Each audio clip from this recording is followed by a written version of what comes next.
que yo les quiero hablar hoy es una arquitectura bioclimática, pero una arquitectura bioclimática al alcance de todos. Porque si nosotros vemos qué es la arquitectura bioclimática, lo primero que vamos a hacer, vamos a buscar en el diccionario, vamos a ver qué nos dice el diccionario, qué es esto de la arquitectura bioclimática. Y podemos ver que esta palabra no se encuentra en el diccionario. ¿Y por qué? Porque se ha colocado un apellido a la arquitectura en vista de que el arquitecto ha olvidado el significado de lo que conlleva esta palabra. Porque si nosotros analizamos y vemos lo que es la arquitectura bioclimática, es aquella que toma en consideración el clima local y utiliza y aprovecha esos recursos naturales disponibles para conseguir el confort, reduciendo así los consumos energéticos a partir de unas técnicas pasivas. Y si nosotros vemos la definición de este término, concluimos que la arquitectura debe seguir siempre estos lineamientos. Es por eso que no me gusta calificar a la arquitectura con estos apellidos, sino que es una arquitectura que siempre debe seguir todos estos parámetros. Y definimos un poco los principios. ¿Qué es una climatización activa? Es aquella que para su funcionamiento necesita hacer uso de sistemas y equipos mecánicos. Vemos que es el confort térmico, simplemente son las condiciones en las que el individuo expresa satisfacción térmica con el ambiente. Y la climatización pasiva es aquella que toma los elementos naturales, las fuentes naturales renovables de energía y las utiliza para el funcionamiento del proyecto. Entonces tenemos que ver las diferentes etapas para entender qué fue un poco lo que pasó. Se han habido diferentes cambios a través de los siglos. ¿Y cómo la climatización se ha comportado? Tenemos en la etapa precolombina, la etapa colonial y la etapa de una arquitectura vernácula donde se hace un uso total de sistemas pasivos de climatización. Pero llega un momento que va a marcar una diferencia, que es la revolución industrial, donde vamos a ver que esa moneda se va a dar un giro total y esos sistemas pasivos de climatización tan utilizados van a disminuir y entonces van a aumentar estos sistemas activos de climatización y llegando en un momento a plantearnos qué está pasando cuando nos vemos en problemas, como cuando llegamos a la crisis energética, donde la última que podemos registrar es la del 2008 y podemos decir que actualmente la estamos viviendo. ¿Y qué sucedió? ¿Qué fue lo que sucedió en esa raya? ¿Dónde se marcó esa diferencia que se comenzaron a utilizar estos sistemas activos de climatización? ¿Por qué sucedió? Bueno, llegó la revolución industrial, se necesitaban nuevas respuestas a nuevas exigencias. Se dieron nuevos materiales, nuevas tecnologías, vidrio, acero, cemento y demás. Se da un crecimiento de la población y arquitectura de otras latitudes es trasladada a los trópicos sin consideraciones climáticas. Y utilización de técnicas de países que no eran apropiadas para nuestras latitudes se fueron implementando sin consecuencias. Y entonces se da por ello un aumento de los sistemas activos de climatización, que son todos estos sistemas mecánicos, y se da una disminución considerable. Nos olvidamos que estos sistemas pasivos de climatización pueden hacer mucho por nuestra arquitectura. ¿Y qué papel juega nuestra construcción?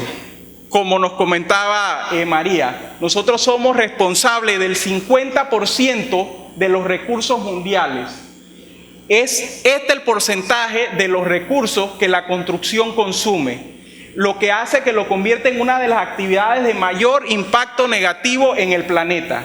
Es por esto que nosotros somos responsables directamente de este mal que está ocurriendo. ¿Y cuáles son sus consecuencias? El calentamiento global. Tampoco les voy a hablar de calentamiento global porque eso es portada de día a día de las noticias en medios locales, internacionales y demás. Y estos son imágenes del día a día en nuestro periódico y podemos ver cómo esos cambios climáticos ya están afectando inclusive directamente a la canasta básica. Ahí podemos ver en la noticia de la prensa que la situación podría afectar drásticamente la producción nacional de aguacates, porotos, berenjena, etcétera, etcétera. O sea que esto nos está afectando a nosotros en todos los niveles.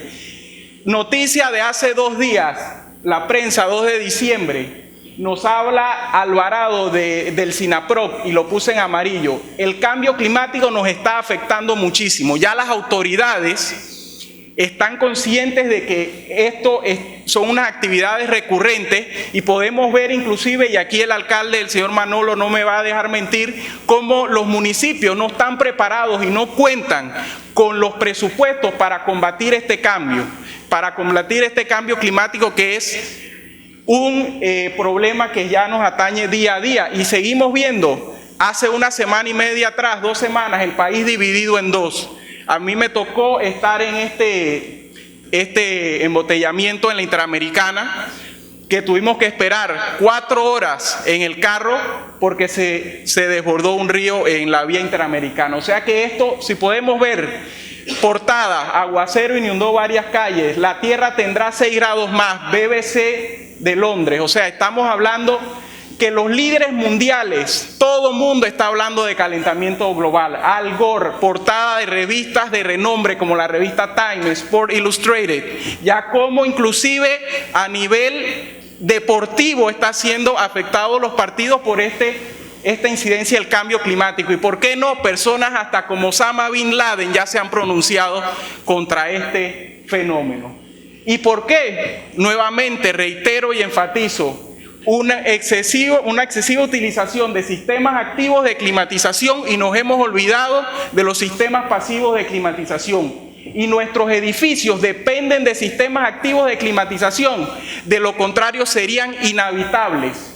Y estos sistemas de climatización activa están basados en técnicas energéticas basadas en combustibles no renovables. Entonces, si nosotros analizamos, si nosotros tenemos ahora mismo una crisis energética, yo me atrevería a decir que más del 50% de nuestras edificaciones serían totalmente inhabitables, porque dependen 100% de un equipo mecánico de climatización. De lo contrario, serían estructuras totalmente inhabitables. Y empiezan a aparecer entonces en los edificios estos elementos ortopédicos, y creamos edificios que requieren 24 horas de iluminación artificial. ¿Por qué? Porque de día tenemos las cortinas cerradas, porque no podemos soportar esa radiación que nos está emanando directamente. Y entonces, ¿qué tenemos que tener? De día las luces encendidas. Porque ¿cómo es nuestro día a día? Nosotros estamos en nuestra casa, un ambiente totalmente hermético, refrigerado, con nuestro sistema activo de climatización, nuestro aire acondicionado. Abordamos nuestro auto ecológico, y aquí ecológico entre comillas porque es verde, un auto totalmente cerrado con un sistema de aire acondicionado. Y llegamos a la oficina también, un espacio totalmente cerrado con un sistema activo de climatización, y nuevamente tomamos ese auto encerrado, llegamos a nuestra casa, nos sentamos en nuestro cuarto con aire acondicionado para que la chica del tiempo nos diga cómo se comportó el clima el día de hoy. ¿Y qué es lo que pasa? Que la arquitectura actual pretende aislar a toda costa el espacio construido de su contexto ambiental inmediato. Ignoramos las condiciones locales y confiamos, y ojo aquí, la habitabilidad y el buen funcionamiento de complejos sistemas mecánicos que excluyen de toda posibilidad esa intervención del usuario. Porque la arquitectura pasiva requiere de usuarios activos. Pero no, lo que pasa es que el edificio es de vidrio por la vista, pero esa vista nunca la podemos contemplar, porque tenemos que recordarnos para dónde estamos diseñando, para qué latitud nosotros estamos diseñando, y no ver cómo esto también afecta el usuario final, porque el usuario final es el que sufre. Y entonces empiezan a aparecer en las edificaciones estos elementos, porque claro, yo tengo que protegerme de ese sol tropical, y nuestros edificios se vuelven inhabitables. y comienzan a aparecer estos elementos ortopédicos cada vez más en las fachadas de nuestros edificios. Y enfatizo, nos olvidamos de esos sistemas pasivos de climatización y le damos énfasis a esos sistemas activos. Y esto es muy importante. Yo con esto no le quiero decir a ustedes que yo estoy en contra de la tecnología, todo lo contrario. Porque ¿qué es lo que está pasando? Es que la tecnología suele pagar los platos que rompe el diseño, resolviendo mediante artificios mecánicos malformaciones generadas por la práctica del diseño. Con esto quiero dejar bien claro, yo no estoy en contra de la tecnología, todo lo contrario. Esta frase es clave para que ustedes entiendan el concepto que yo les quiero llevar.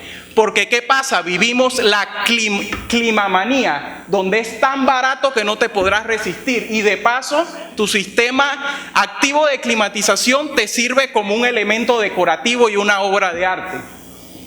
¿Y dónde debemos llegar? Este es el mensaje que yo les quiero traer esta tarde. Cambiar esa ecuación. Una utilización de sistemas pasivos y disminuir esos sistemas activos de climatización y que ellos sean elementos meramente puntuales en el logro de nuestra eficiencia energética.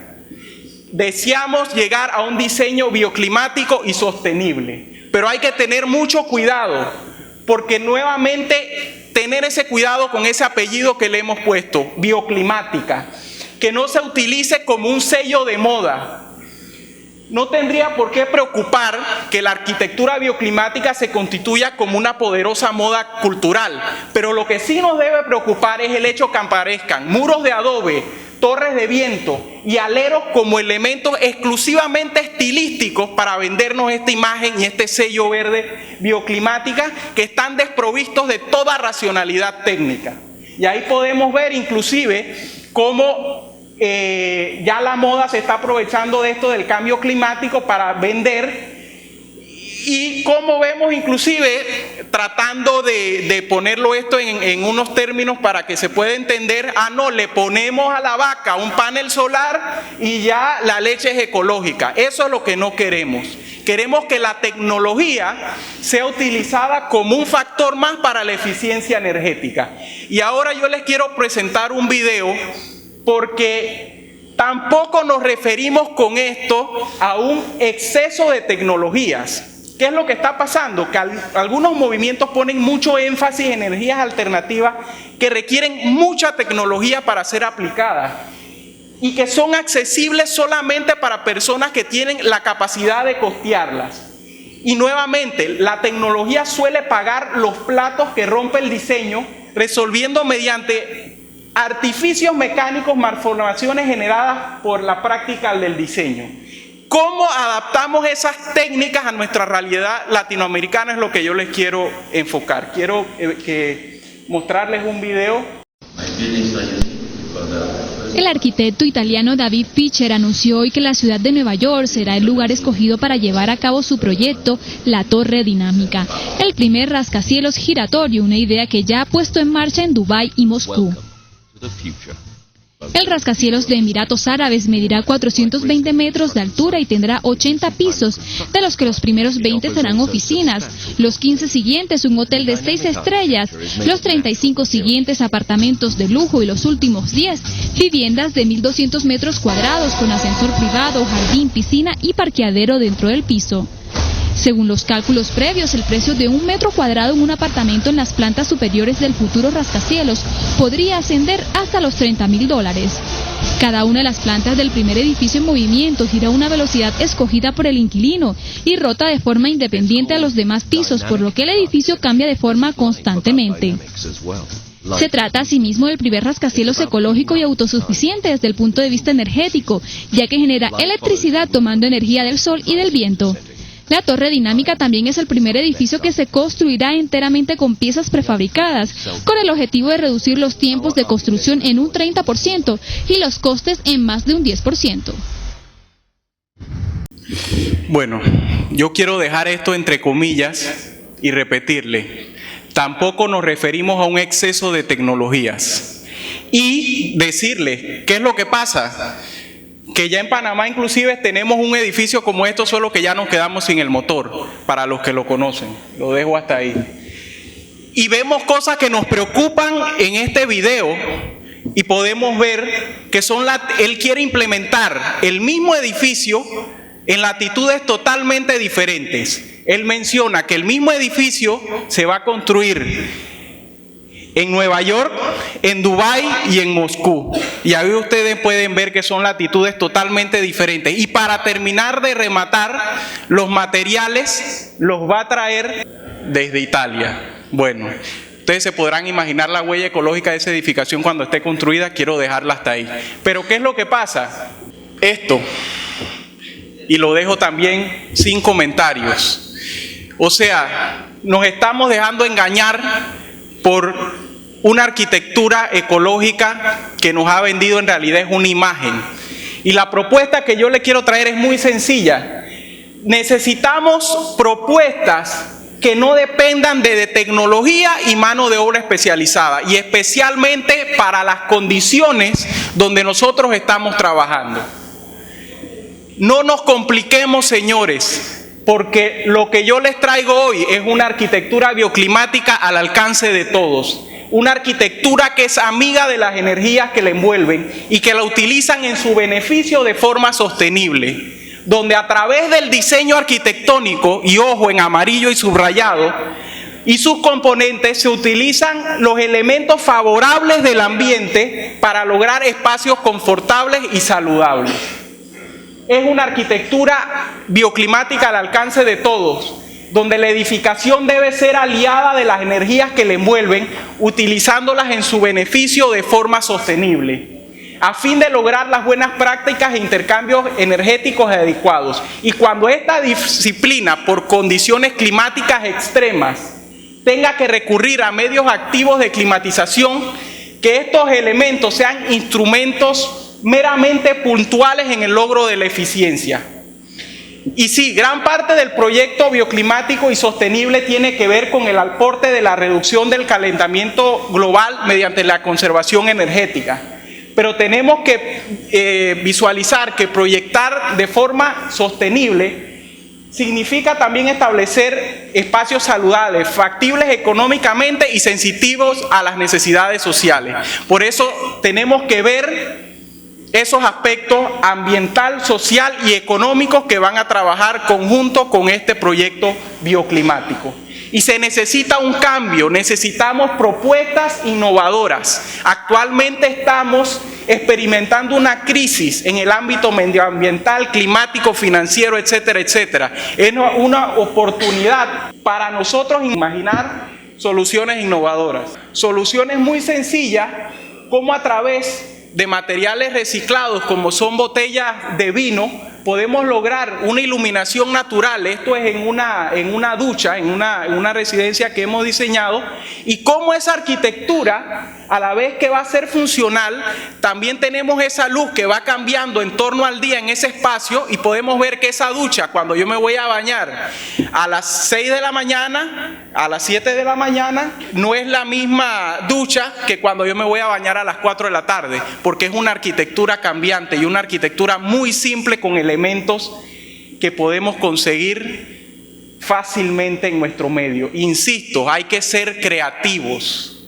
La naturaleza nos está diciendo qué hacer si pensamos y miramos bien nuestro entorno.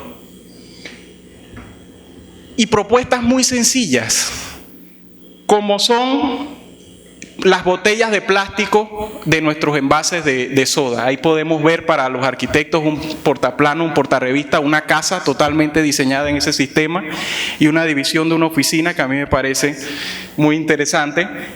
Les quiero mostrar otro video donde con estas mismas botellas y con un sistema muy interesante podemos lograr una calidad de iluminación natural en nuestra vivienda a un precio que podría decirse que es cero, y que podemos llegar a esas personas que no tienen el recurso para pagar esas técnicas sofisticadas que vemos en esos videos, Y si vemos esto, las personas que más sufren son las que no tienen los medios. Entonces vamos a brindarle esas herramientas para que ellos con pocos recursos también puedan tener un espacio habitable.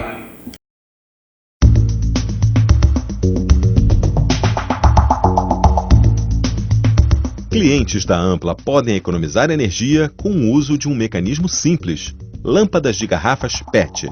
A criatividade veio de Minas, do mecânico Alfredo Moser, e agora a Ampla está implementando a ideia nas casas de clientes baixa renda. Para conseguir a iluminação natural, técnicos da Ampla colocam no telhado das residências garrafas PET que contêm água mais alvejante. Uma parte da garrafa fica do lado de fora da casa para captar a luz do sol e, com isso, iluminar naturalmente o cômodo.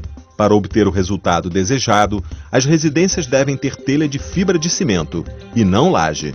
A luminosidade gerada equivale a uma lâmpada entre 40 e 60 watts. O projeto tem um investimento de R$ 120 por casa e pode gerar uma economia na conta de energia do cliente de até 30%. A expectativa é que no decorrer desse ano, cerca de 272 famílias cadastradas nos programas sociais da empresa também sejam beneficiadas com o projeto. Além de favorecer a gente na luz, na conta de luz, favoreceu também no gasto que eu teria que ter os interruptores, tomada, que eles colocaram aqui em casa. Isso também favoreceu muito, que eu ganho pouco, ganho um salário mínimo. E eu fiquei muito satisfeito, contente, agradeci muito a eles. A iniciativa tem recebido grande destaque da imprensa, com matérias veiculadas nos principais jornais e TVs do país e do mundo, como a Rede Internacional de Notícias CNN. Este é mais um projeto que faz parte do compromisso da Ampla com a responsabilidade social e ambiental, sempre com o objetivo de educar para o consumo consciente dos recursos naturais, gerando valor para todos. Estas barriadas emergentes, tenemos las casas prácticamente que están unas adosadas, una al lado de otra, y no tienen esa oportunidad de tener esa iluminación natural a través de una ventana, y tenemos esta opción con un elemento muy sencillo. Y cómo, inclusive, aquí podemos ver en una residencia que he proyectado, cómo eso se puede utilizar también con botellas de vino y lograr ese mismo efecto, una arquitectura que cambia, una arquitectura que además de aportar ese elemento natural, de iluminación natural, me va a crear un espacio en movimiento, una arquitectura que tiene vida, porque esa escalera cuando yo bajo a las 7 de la mañana no es la misma que cuando yo voy a almorzar, no es la misma al atardecer. Entonces, vamos a ser creativos, vamos a innovar y vamos a también a dar una respuesta a nuestro medio natural. Podemos ver esta imagen. Aquí es una iluminación natural hacia espacios de baño y demás. Y muy importante cómo se canaliza para que esa radiación directa no haga un aporte de calor, sino que ella entre por rebote y de una iluminación adecuada. Y seguimos viendo el ejemplo de las botellas PET de refresco y cómo inclusive se han implementado para sistemas de calefacción solar a través de pintar las botellas de negro, pasamos una serpentina de cobre por dentro y ya tenemos agua caliente con un material muy sencillo. Y sí, un muro verde, que podemos hablar de ello, puede ser así. Pero ¿por qué tanta técnica si también puede ser así? Una arquitectura bioclimática al alcance de todos. Y miren esta imagen, no sé si pueden ver y alguien me sabe decir cómo se logra este espacio. Estos son los envases donde vienen la leche, los cartones de leche, y podemos ver cómo con elementos simples también brindamos soluciones y a la vez le dan una riqueza a esa arquitectura. Y tenemos que recordar ¿dónde estamos diseñando? ¿Para qué latitud estamos diseñando? Estamos en el trópico, señores. ¿Y qué tendemos a hacer? Ver hacia el norte y hacia el sur en busca de respuestas en vez de ver hacia el este y al oeste. Ver revistas donde lo que nos están enseñando son propuestas que funcionan para otras latitudes. Por eso tenemos que ver ¿Qué es lo que en realidad funciona para nuestra latitud? Tener cierto recelo cuando estamos analizando el material y entender que una arquitectura para Nueva York no es la misma que una arquitectura para Panamá y demás. Un poco, no voy a entrar en detalle del proceso de diseño, pero sí se los quiero mencionar rápidamente. Lógico, ver cuál es el programa de diseño, análisis de sitio, señores. Primero lo que tenemos que llevar es un análisis de sitio, ver cómo es ese entorno, después un análisis de los datos climáticos, para posterior a eso pasar a un diagnóstico bioclimático, plantear las estrategias de climatización pasiva para luego empezar el diseño del proyecto. Entonces nos estamos saltando pasos. Y a mí me gusta hacer mucho la analogía, ya que estamos en el trópico, de cómo es la vivienda en el trópico. Esta vivienda, si hacemos una analogía, ella debe ser como una persona que viste capote, botas, un gran paraguas. ¿Y esto por qué? Protegernos de la lluvia, tener esa ventilación cruzada, elevarnos para tratar de resolver el problema de humedad que tenemos y dejar pasar esa ventilación cruzada. Y se ve traducido también en lo que es nuestra arquitectura tradicional. Podemos ver un gran paraguas, podemos ver cómo ella está elevada, cómo se da la ventilación cruzada. Y como les digo, podemos ser creativos. Esas botas podemos variar cómo ellas van a ser, podemos variar cómo ese paraguas va a ser, hablando en sentido figurado.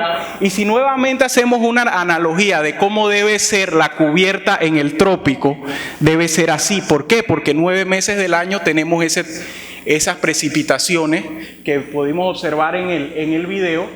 ¿Y cómo debe ser esa cubierta? Debe considerar la canalización del aire hacia el interior de la vivienda para poder refrescarla, extracción de ese aire caliente también por el diseño de la cubierta y promover un rápido desalojo de las aguas, por eso ese video que vimos.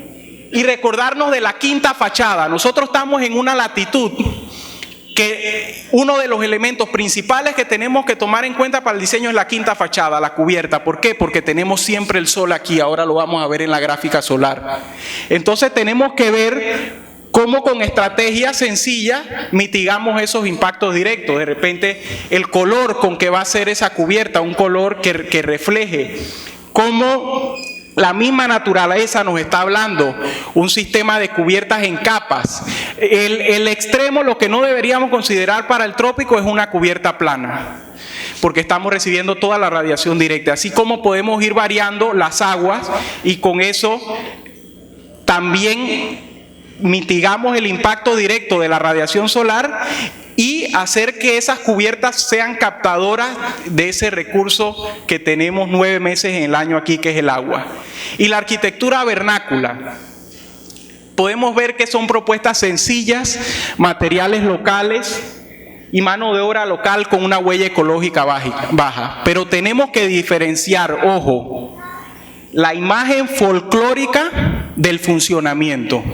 Porque la arquitectura vernácula se da a través de recursos locales y demás, pero con técnicas empíricas que han demorado mucho en avanzar. Nosotros necesitamos ese apoyo tecnológico para tomar estos elementos que tiene buena esa arquitectura e implantarlos. Aquí podemos ver el Festival de Canajagua, que nosotros asistimos todos los años. Ahí en la imagen de repente van a ver algunos estudiantes de la USMA que nos han acompañado. Y lo que le comentaba, se desarrolla a través de largos procesos adaptativos y empíricos. Lo que nosotros necesitamos es ver qué tiene de positivo esta arquitectura y basarnos en criterios técnicos para poder mejorarla. Aquí les voy a presentar una residencia que he diseñado para un canadiense, en el cual él me ha permitido utilizar materiales locales, la guagua que podemos conseguir localmente, muy barata, y cómo podemos adaptar ese mismo principio de la vivienda de la Junta de Embarre Canajagua, que es una mezcla de barro, afrecho de arroz y cal, para hacer el repello, materiales locales, cómo podemos trasladarlos con técnicas bioclimáticas y mejorar esa eficiencia en la edificación.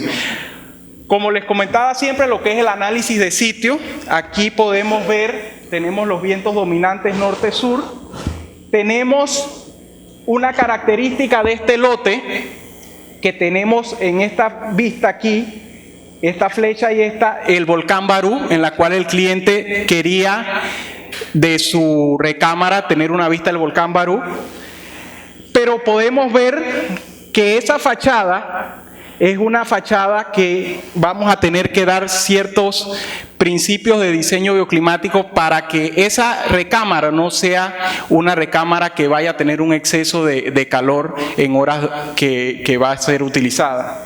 Entonces, ¿cuáles son las estrategias de climatización de este proyecto y de otro que voy a presentarles posteriormente? Una correcta orientación de la edificación con respecto a los vientos dominantes y el recorrido solar. Ya con eso tenemos ganado el 50% de nuestro proyecto. Un edificio bien ubicado, bien orientado respecto al sol y el viento, ya es mucho más fácil de solucionar en la parte de la climatización.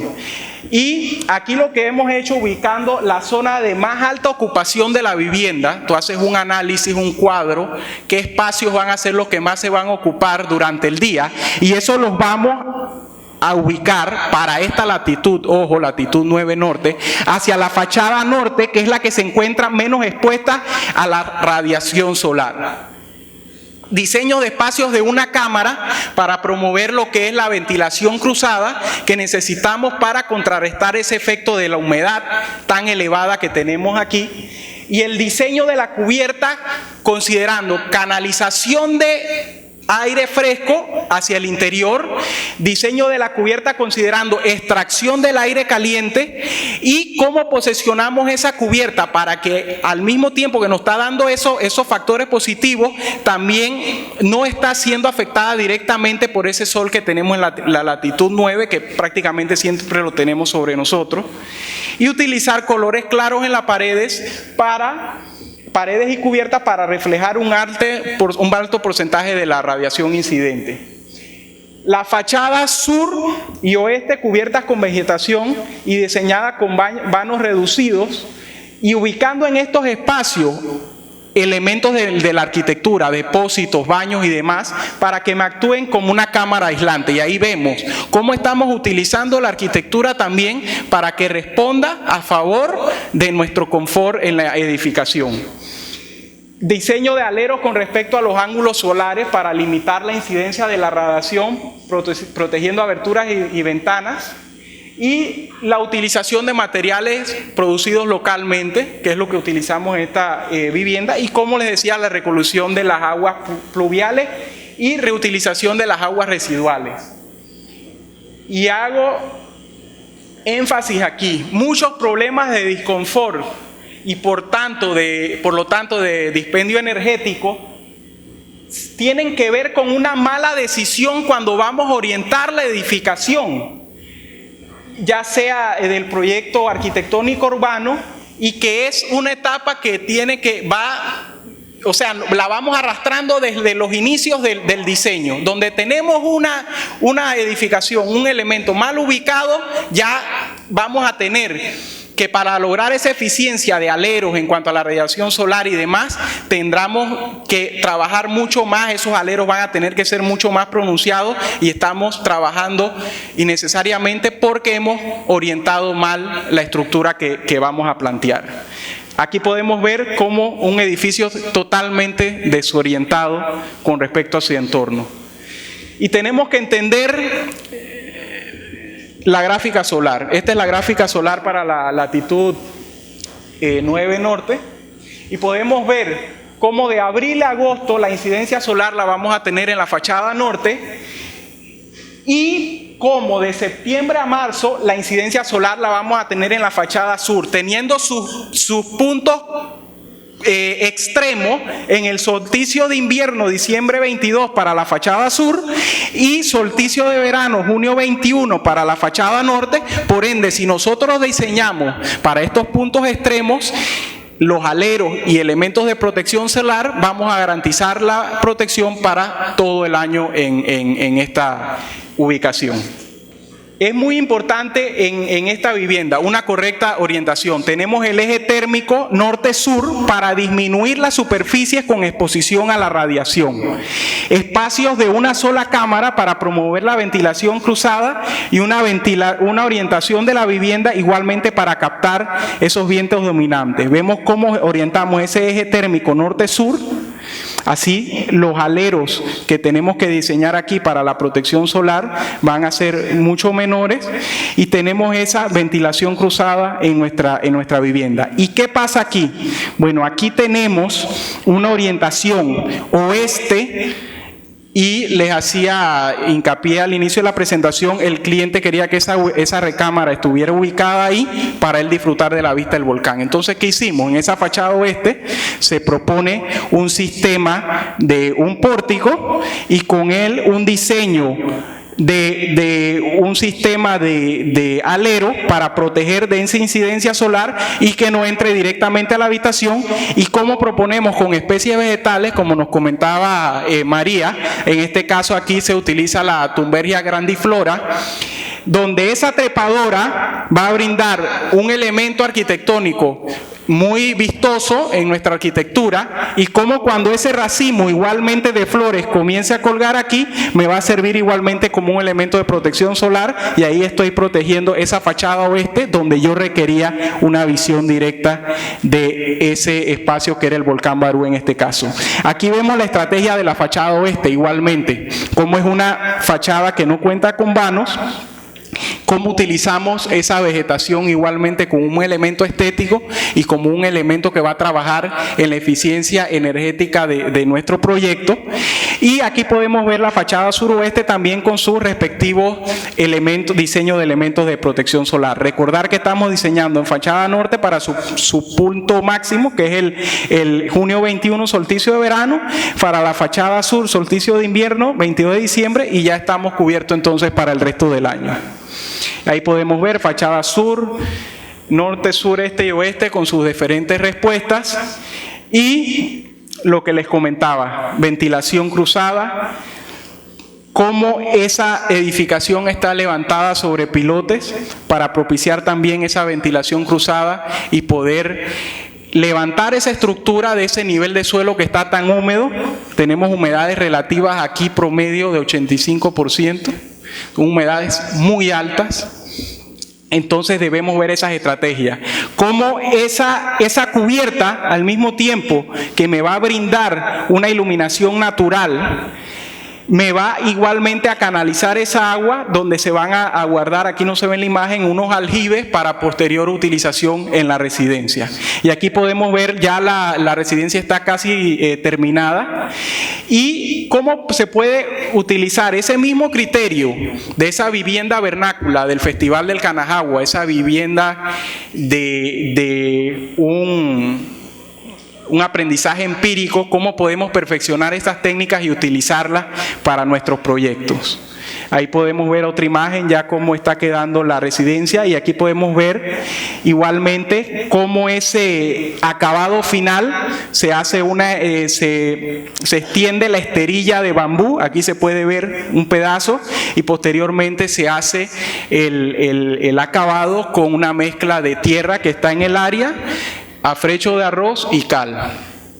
Y aquí podemos ver detalles estructurales de la guagua, cómo se implementaron para las columnas y demás, detalles en el interior de la residencia, y nuevamente cómo aplicamos esos principios básicos de la vivienda vernácula, pero diseñando en base a un diagnóstico bioclimático, el cual nos lleva a formular criterios de climatización que son implementados en la vivienda para que la misma utilice el entorno en su beneficio.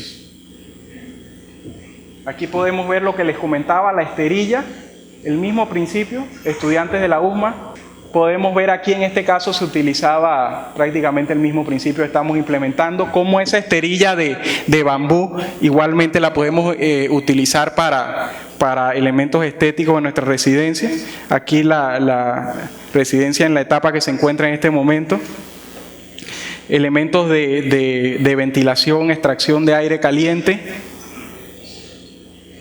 Otra parte de la arquitectura bioclimática también es reutilizar y restaurar.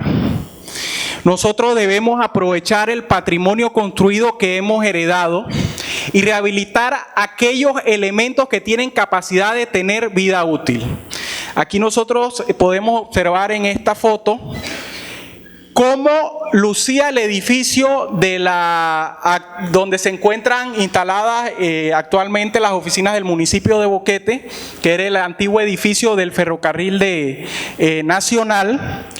Y la propuesta que nosotros tenemos, es la pintura que ahora remozando el alcalde ha encontrado esta inscripción que vemos aquí en la foto, y vamos a aprovechar ese patrimonio, vamos a restaurar este edificio. ¿Por qué vamos a construir unas oficinas municipales nuevas si nosotros ya tenemos un edificio de lujo que podemos aprovechar?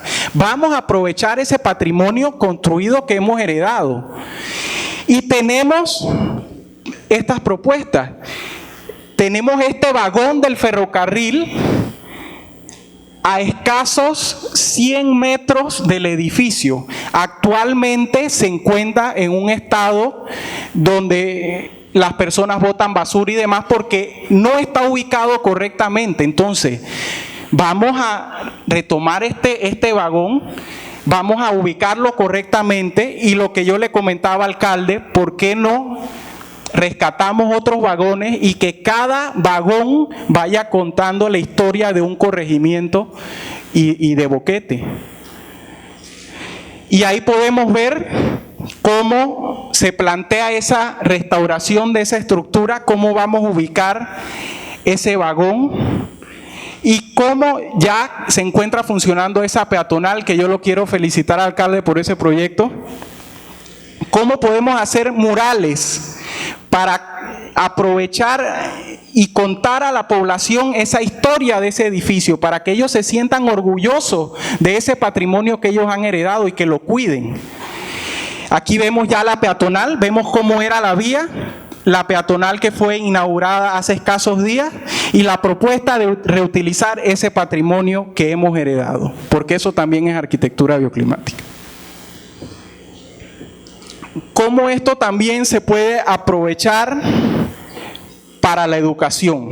Tenemos espacios donde nuestros estudiantes están aprendiendo, pero muchas veces el conocimiento se ve opacado porque tienen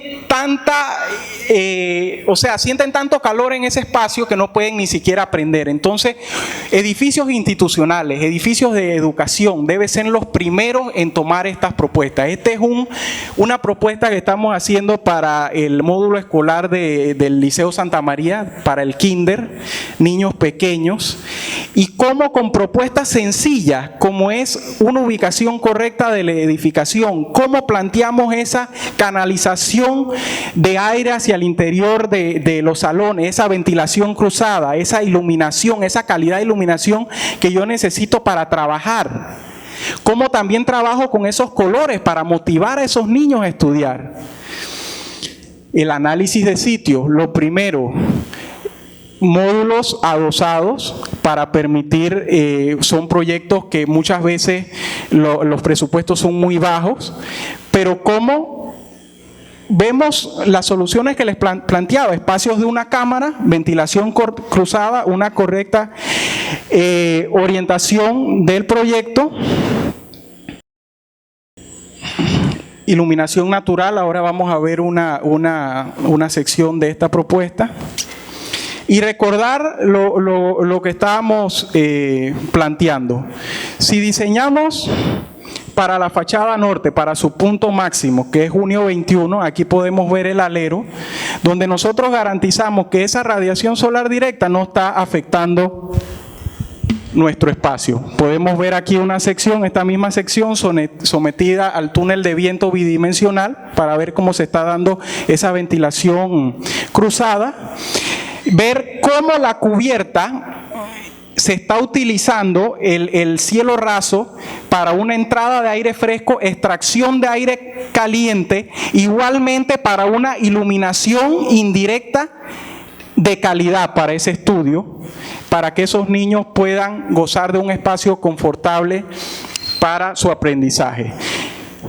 Como esta fachada le hemos ubicado entonces aquí la circulación y podemos ver cómo en su punto del solsticio de invierno, 22 de diciembre, tenemos ese ángulo solar que no va a estar llegando a nuestro espacio y lo va a estar calentando.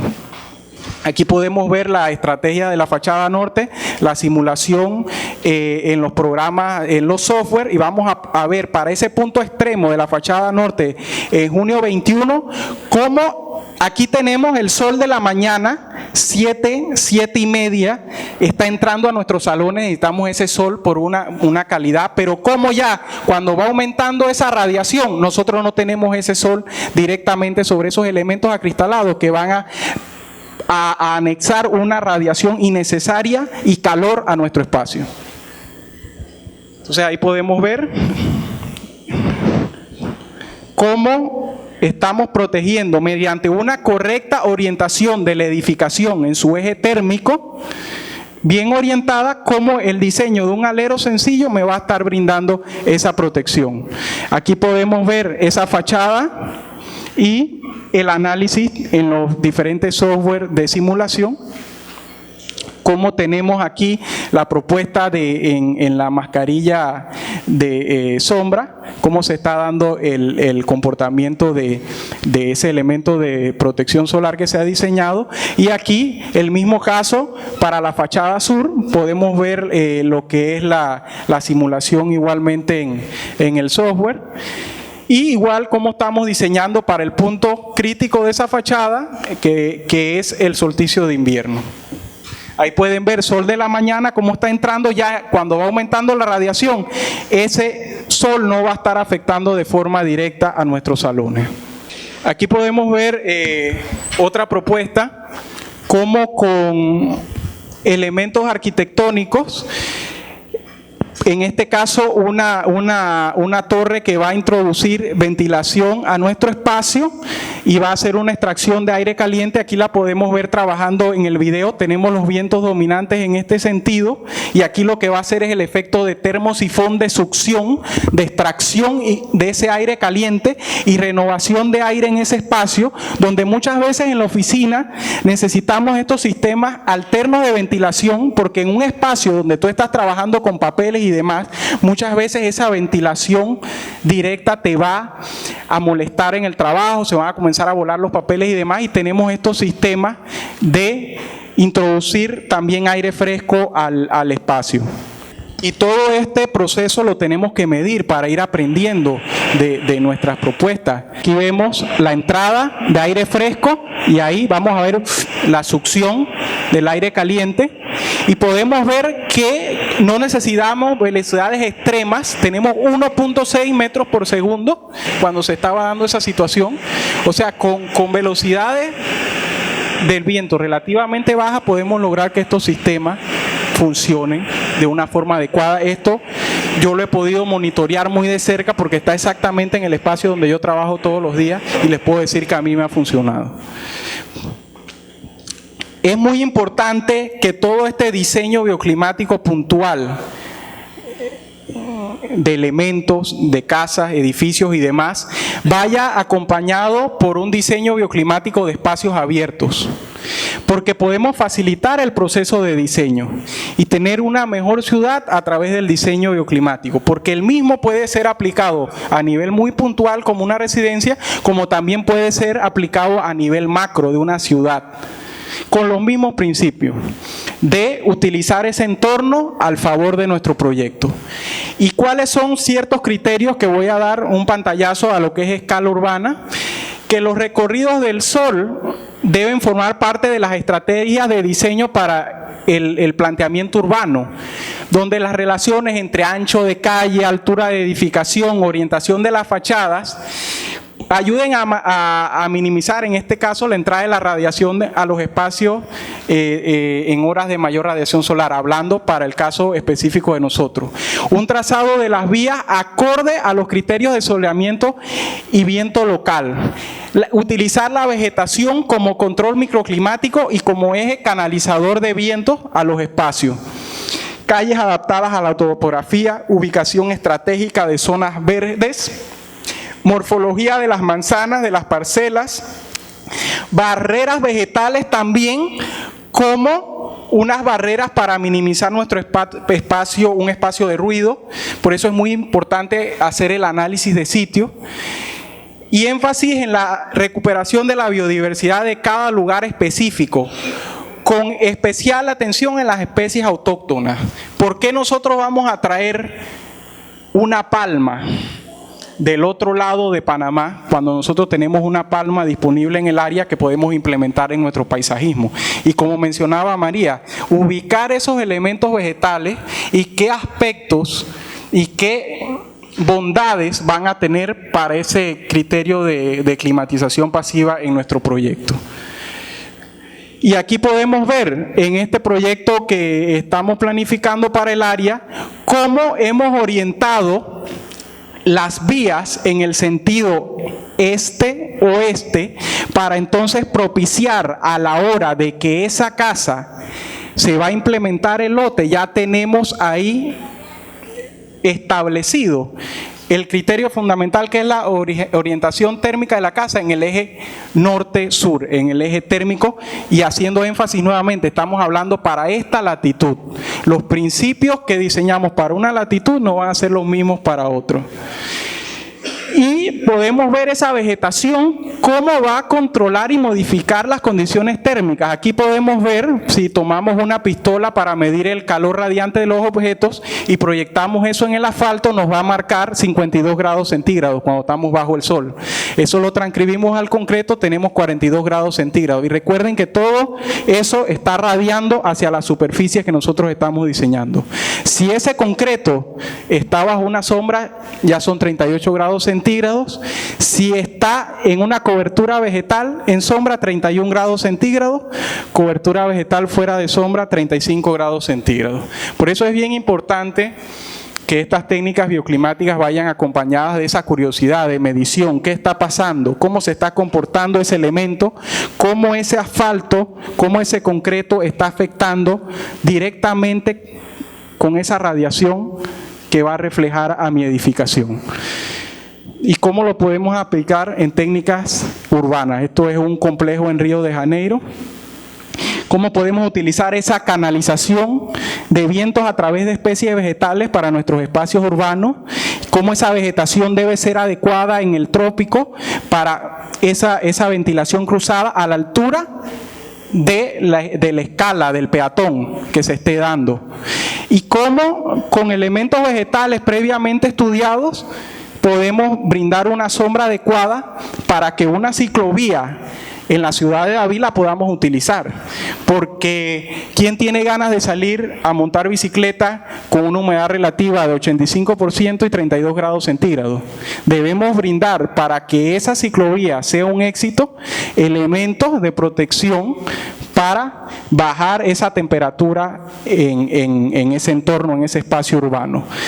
Y cómo, nuevamente, diferentes propuestas que hemos implementado, sombra a corto plazo, como con una estructura donde yo requiero en un parque implementar una zona a corto plazo, y siempre el que quiere el parque no quiere esperar que ese árbol crezca 5 o 6 años para brindar la sombra. Está bien, nosotros vamos a diseñar un elemento, vamos a calcular los ángulos solares y demás para que mediante una enredadera, una trepadora, en un año ya tengamos una calidad de sombra en ese parque.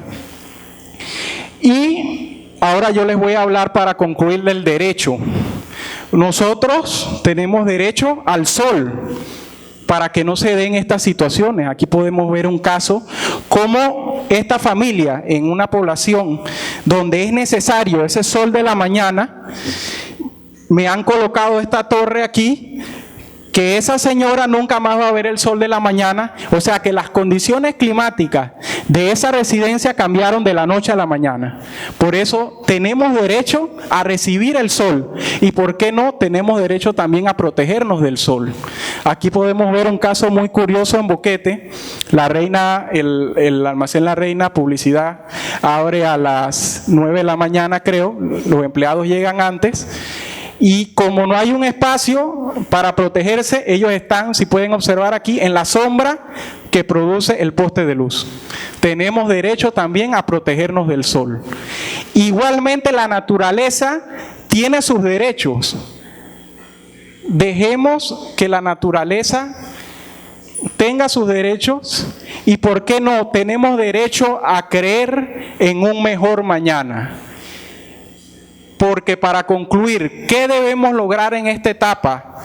La utilización de sistemas pasivos de climatización y reducir esos sistemas activos que estamos utilizando. Porque de lo contrario podemos mudarnos y vamos a seguir destruyendo. Aquí podemos ver cómo Rusia revela planes para un hotel espacial. Vamos a ir y ya no vamos a destruir ya solo a nivel de nuestra tierra. Y no podemos esperar a que sea demasiado tarde para que este cambio se dé. Muchas gracias.